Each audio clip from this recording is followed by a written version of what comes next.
Hi everyone, welcome back to my channel. Today is going to be a May favourites video. I've got a few things in different categories to talk about. I've got some skincare, makeup, food and drink, some perfume, just a few different bits and bobs, and I thought it'd be fun to talk through them with you. If you normally watch my videos, you'll know I normally post vlogs. I do want to do some more sit down talking videos because I love to yap, so please let me know if you do want more of these style of videos as well as the vlogs. Okay, let's get into it. I have got my matcha here. It's a vanilla matcha, and that actually leads me perfectly into my first favourite of the month, which is my matcha, specifically the Perfect Head matcha.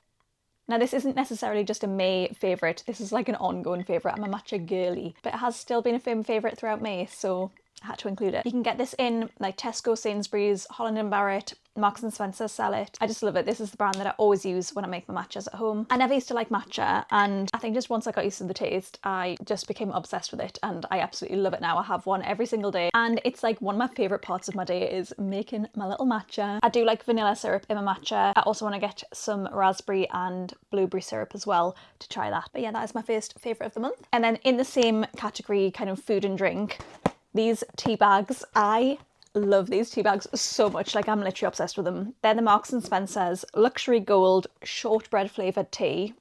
If you haven't tried these, literally run to Marks & Spencer's and get yourself some because they are delicious. Ever since I discovered these, I always have these in the cupboard now. I am never without them. They are so good. I drink them every single day. I am a Yorkshire tea girly normally. I do love my Yorkshire tea, but these are my favourite at the minute and have been for a little while now. And then I also love this Twinings tea. I often have this before bed. It's the Moment of Calm spiced chamomile and vanilla with roasted chicory root. So yummy. It's kind of like warm, a little bit sweet, but not massively, like definitely not sickly sweet or anything like that. It's just got a subtle sweetness to it, but it's also like warm and spicy and a little bit nutty as well. It just always calms me, and just I really like having one of these before bed. I've also been loving these. The brand is Crosta and Molica. They're fennel seed taralini Italian biscuit bites. They are so yummy, so Moorish. I really like this brand. They do really nice snacks and they do pizzas and things as well, and they have quite minimal ingredients. They are so good. Right, let's do skincare. So I always double cleanse in the evening. So I first go in with an oil cleanser to take my makeup off, and then I go in with a water-based cleanser just to give my face another good clean. So the oil cleanser that I've been using to take my makeup off is the Inkey List Oat Cleansing Balm. I love this stuff. I've repurchased this a few times now. It's so gentle on my skin but takes my makeup off really well. I really love the Inkey List's products, and they're really quite affordable as well. So I use this every night, and that will be coming into June with me. And then for my second cleanse, I've been using this Bioma Creamy Jelly Cleanser Triceramide Complex with licorice root and green tea. I love Bioma so much. I have quite a few of their products now, and I'm yet to try a product of theirs that I don't like. What I love about their products is they list the ingredients on the side of the packaging, but they also say what the ingredient does, like why it's in there. So it'll have an ingredient, and then next to it says carrier, cleanser, stabilizer, emulsifier, pH adjuster, and I just think it's really cool that they do that. I love their packaging as well. Again, this is really gentle on my skin, but does a really good job at cleaning my face. And then another Bioma product that's been a favourite of mine this month is the SPF 50 sunscreen. I am strict about my sun cream. I wear it on my face every single day, rain or shine. I've tried quite a few different ones, and I often find that they break me out, and I have found it quite tricky to find one that agrees with my skin. I love this. This has not broken me out at all. It is super gentle on my skin. It feels really nice on the skin. It doesn't feel too heavy or sticky, and it sits really well under my makeup. And then if I'm having a no makeup day and I'm just wearing this, I think it gives my skin a really nice, healthy looking glow. I'm almost out of this, and I will be repurchasing. I have recently reintroduced this into my skincare routine. This used to be a staple in my skincare routine. Like, I was obsessed with this, and I don't really know why I ever stopped using it. This is the Ordinary's Glycolic Acid 7% Exfoliating Toner, and she is that girl. I don't know why I ever stopped using her. You can use this every day. It says to use it in the evening. You just apply it with a cotton pad, or it says you can apply it with your fingers, but I like to apply it with a cotton pad. I do apply this most nights, just not on the days that I'm using retinol. I am quite prone to kind of uneven texture on my skin, especially on my nose, and I just find that this smooths my skin out so nicely. I think it is a really effective toner, but it's not too harsh. And yeah, my face just feels like brand new once I've used this. I feel like my skin just kind of glows and just like looks healthier after using using this as well. I am so glad to have her back in my life. Okay, one more Bioma product. Their Hydrating Milky Toner. I use this every day. Sometimes I use it morning and evening. It does such a wonderful job at hydrating my skin. It is really gentle, sits really well under my makeup. I feel like it gives my skin a really nice, healthy glow. So I use this after cleansing, but before like serums and moisturizer and SPF. It says, the gentle, milky formula helps lock in moisture across multiple layers of the skin, minimizing water loss for radiant, dewy results and a stronger skin barrier. I feel like you don't need loads of this. This has lasted me quite a while, especially considering I use it once or twice every day. But when I do run out of this, I will immediately be repurchasing. And then finally in skincare, I have been loving the Boots hyaluronic acid. I normally use the Ordinary's hyaluronic acid, and I just picked this one up last time I was in Boots because I had run out of the Ordinary one and my Boots didn't have any in stock, so I just picked this one up. This is the Boots own one, and I've been really loving this. I've actually just run out of this and I am going to be repurchasing because yeah, I've been really liking it. All the Boots own range I think is very affordable. I do have quite dry, dehydrated skin, so hyaluronic acid is like a staple in my skincare routine. I never am without hyaluronic acid. It just gives my skin a boost of hydration. It's like giving it a big drink of water, and I just love hyaluronic acid. Okay, makeup. I have been wearing the same lip combo pretty much throughout the whole of May. I am wearing a different one today, but this has been my go-to this month. It's the Maybelline Lifter Liner in the shade Big Lift. It is such a lovely pink, like it's not too pink, it's just such a lovely shade. And then I've been pairing it with the Charlotte Tilbury Pillow Talk lipstick, so that's Pillow Talk there. And then I recently picked up this e.l.f. lip gloss. It's the Glow Reviver lip oil. This is in the shade Crystal Clear. I think these were about £8. I love this. This is meant to be a dupe for the Dior glosses. I've never used the Dior ones before, so I don't know how accurate that is, but I just love these glosses so much. They smell so good. I love a chunky lip gloss applicator. They smell minty. Oh my god, they smell like I want to eat them. So that's definitely been my go-to lip combo. And then I couldn't possibly not mention Massé Glowy Super Gel in the shade Star Glow. I love this product so much. My little sister bought me this for Christmas because I'd never tried it before and she knew I'd been wanting to.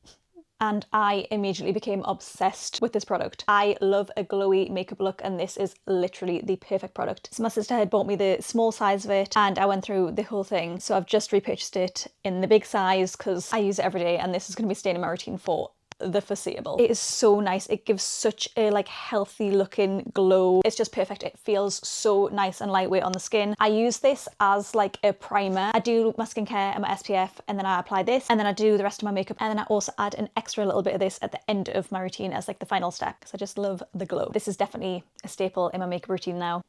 I love it so much. Okay, and then perfumes. I love Noted Aromas perfumes. Already had a couple of full-size bottles of theirs. I've got the New York one and the Monte Carlo one. I've gone through a couple of bottles of their New York one, but I wanted to try some more of their scents that I hadn't tried before. So I got some little travel sizes. These are normally $4.99 each, but if you buy 5, it works out cheaper. Like it's better value if you get a bundle of 5. So I got 2 little bundles of these. And my favourites that I got are St. Thomas, Sophia, Tahiti, Oxford, and Cape Town. Now I am terrible at describing fragrances, so I'm just gonna tell you what the notes and the different ones are. Okay, Sophia is inspired by the perfume Gypsy Water. I've never tried that before, so I don't know how close the likeness is. So it says this is a woody, aromatic, fresh citrus fragrance. So it has top notes of bergamot, juniper berries, lemon and pepper, middle notes of incense, orris and pine needle, and base notes of amber, sandalwood and vanilla. What I can tell you is it smells delicious, okay?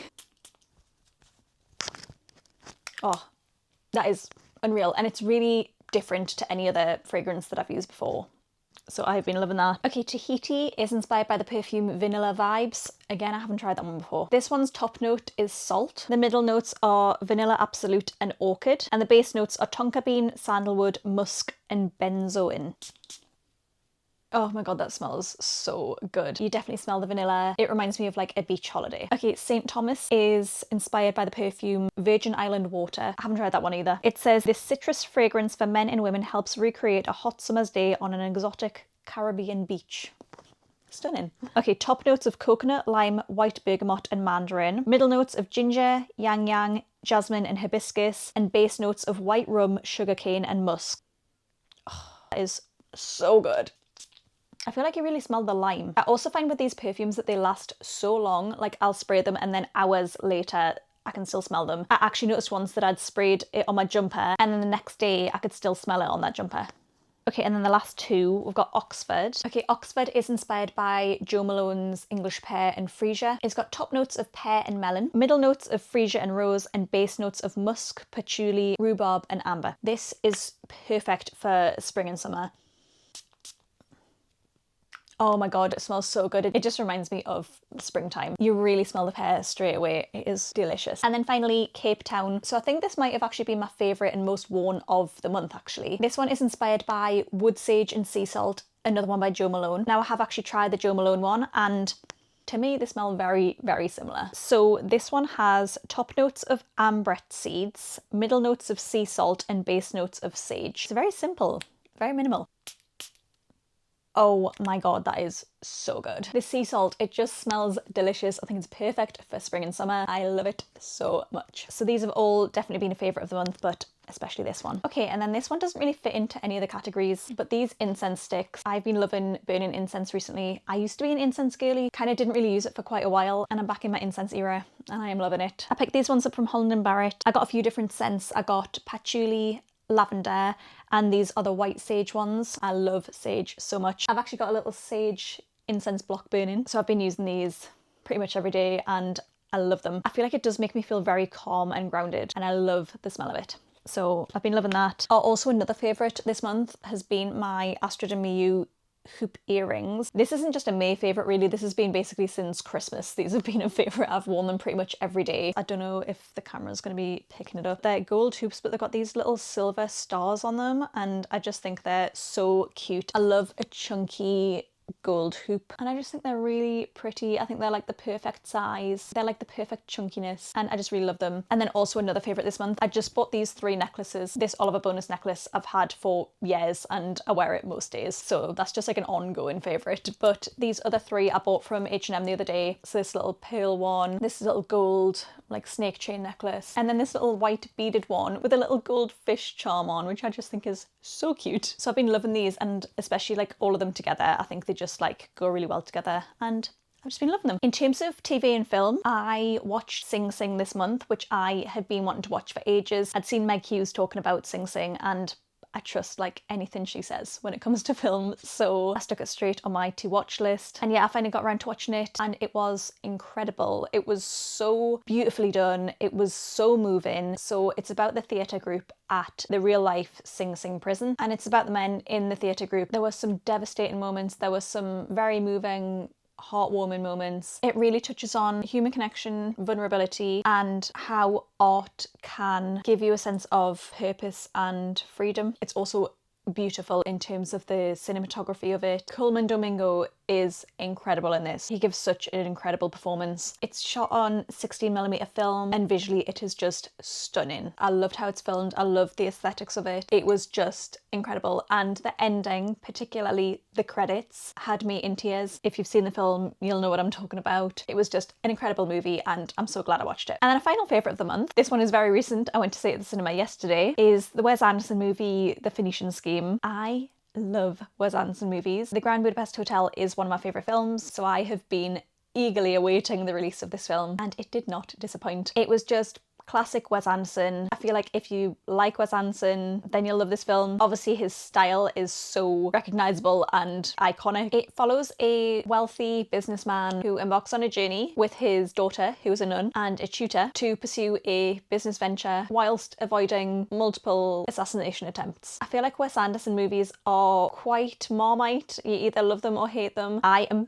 firmly in the love camp. The visuals, the colour, the symmetry, the whole artistic direction of all Wes Anderson movies, but this one as well, literally stunning. Like, they are just a joy to watch. I really, really enjoyed this. I've seen mixed reviews, but I absolutely loved it. I knew I was going to like it because I like all the Wes Anderson movies I've seen, but this one is even better than I thought it was going to be. It was so funny. I was giggling the whole way through. Wes Anderson's also really good at dealing with quite heavy topics. This movie deals a lot with family issues and family dynamics, but he does it in such a funny and witty way that keeps it light. This film just gave me everything that I want from a Wes Anderson movie. I just feel like the film was really well done. I think the pacing was great. I think it was just really well paced throughout. I didn't think it slowed down at any point. I didn't lose any interest. I was engaged the whole way through. The actors in this give great performances, but particularly Michael Cera. He was absolutely the standout in this film for me. I feel like he is perfect for playing a Wes Anderson character, and he was hilarious. And yeah, he was the highlight of the film for me. If you've seen the finishing scheme, the basketball scene was a personal highlight. I was dying laughing. So yeah, I thoroughly enjoyed it, and I'm really pleased it lived up to my expectations. Right, I think we'll wrap it up there because I have talked for quite a while. I hope you enjoyed this. Please let me know if you did. I'd love to do more sit down chatty videos. I really enjoyed filming this. I'd love to know what your May favourites have been, so please let me know in the comments, and I hope you have a wonderful June. Okay, thanks for watching, and I'll see you in the next video.